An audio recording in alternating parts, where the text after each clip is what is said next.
Hi friends, இந்த வீடியோவில் என்ன பார்க்க போகிறோம்னா ஒரு அன்பாக்சிங் வீடியோ தான் பார்க்க போகிறோம்.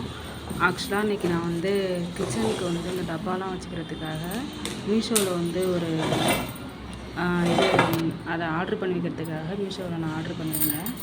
பார்த்திங்கன்னா அதில் ரெண்டு ரோல் கொடுத்துருந்தாங்க. அதுக்கப்புறம் அந்த ஸ்டாண்டு மாதிரி வச்சுக்கிறதுக்காக அந்த 2 ஸ்டாண்டுமே கொடுத்துருந்தாங்க. பிளாக் கலரில் இருந்துச்சு, பார்க்கவே ரொம்ப நல்லா இருந்துச்சு. எல்லாத்தையுமே ஒரு வழியாக பிரித்து எடுத்துட்டேன். இதை கொஞ்சம் எடுக்கிறது கொஞ்சம் ஆசையாகவும் ஜாலியாகவும் இருந்துச்சு.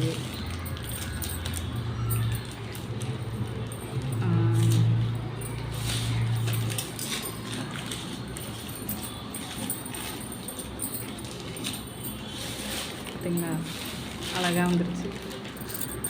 இந்த மாதிரி எல்லாத்தையுமே ஓப்பன் பண்ணி வச்சுக்கிட்டேன்.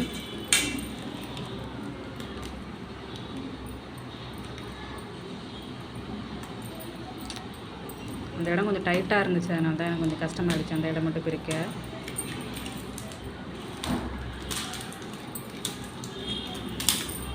ஓகே, இதையுமே பிரிக்க போகிறோம்.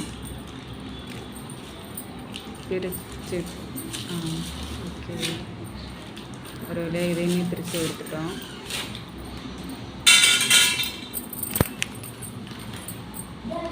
அடுத்து அது நம்ம ஃபிக்ஸ் பண்ணுறதுக்காக அந்த நட்டெல்லாம் கொடுத்துருந்தாங்க.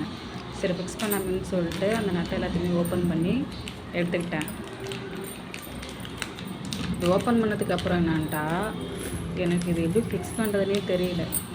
நீங்கள் பாருங்களேன், வெயிட் பண்ணி பாருங்களேன். எப்படி எனக்கு ஃபிக்ஸ் பண்ண தெரியாமல் அப்படியே ஒரு மாதிரி ஆகிட்டேன். ஃபிக்ஸ் பண்ணுற அளவுக்கு போதுமான அளவுக்கு அந்த நட்டு எல்லாமே நிறையாவே கொடுத்துருந்தாங்க. எக்ஸ்ட்ராவே இருந்துச்சு அது எல்லாமே.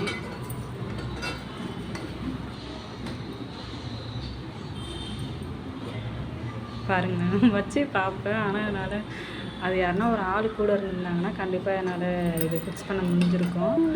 அதுக்கப்புறம் கேமரா ஆஃப் பண்ணிட்டு நான் ஃபிக்ஸ் பண்ணியிருக்கேன். பாருங்கள், ஃபைனல் லுக்கு கடைசியாக தெரியும் பாருங்கள்.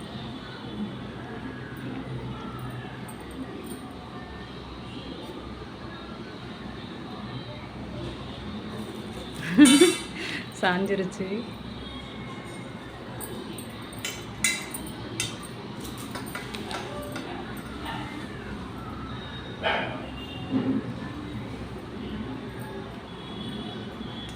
என்னால் வைக்க முடியல. அதனால் என்ன பண்ணிட்டேன்னா, சரி பார்த்துக்கலாம் அப்படின்னு சொல்லிட்டு கேமராவை ஆஃப் பண்ணிவிட்டு அதுக்கப்புறம் சரி நம்ம ஃபிக்ஸ் பண்ணிட்டு அதுக்கப்புறம் காமிக்கலான்னு சொல்லிட்டு விட்டேன். ஃபிக்ஸ் பண்ணி பார்த்தேன், ஆனால் என்னால் ஃபிக்ஸ் பண்ணவே முடியல. அவ்வளோதான், வச்சுட்டு என்ன பண்ணிட்டேன்னா கேமராவை ஆஃப் பண்ணிட்டு இங்கே பாருங்கள், ஃபுல்லாகவே ஃபிக்ஸ் பண்ணி முடிச்சது. ஏதோ ஓரளவு ஃபுல்லாக ஃபிக்ஸ் பண்ணி முடிச்சதுக்கப்புறம் நான் காமிச்சிருக்கேன். இதில் இன்னொரு தப்பு பண்ணிருப்பேன்னா, உல்ட்டாவாக நான் ஃபிக்ஸ் பண்ணிட்டேங்க பாருங்கள். இது அந்த சைடு இருக்குன்னா அது இந்த சைடு இருக்கணும். சரி பரவாயில்லன்னு சொல்லிட்டு என் ஹஸ்பண்ட் வந்ததுக்கப்புறம் பார்த்துக்கலான்னு சொல்லிட்டு ஃபிக்ஸ் பண்ணி முடிச்சிட்டேன். Thank you friends.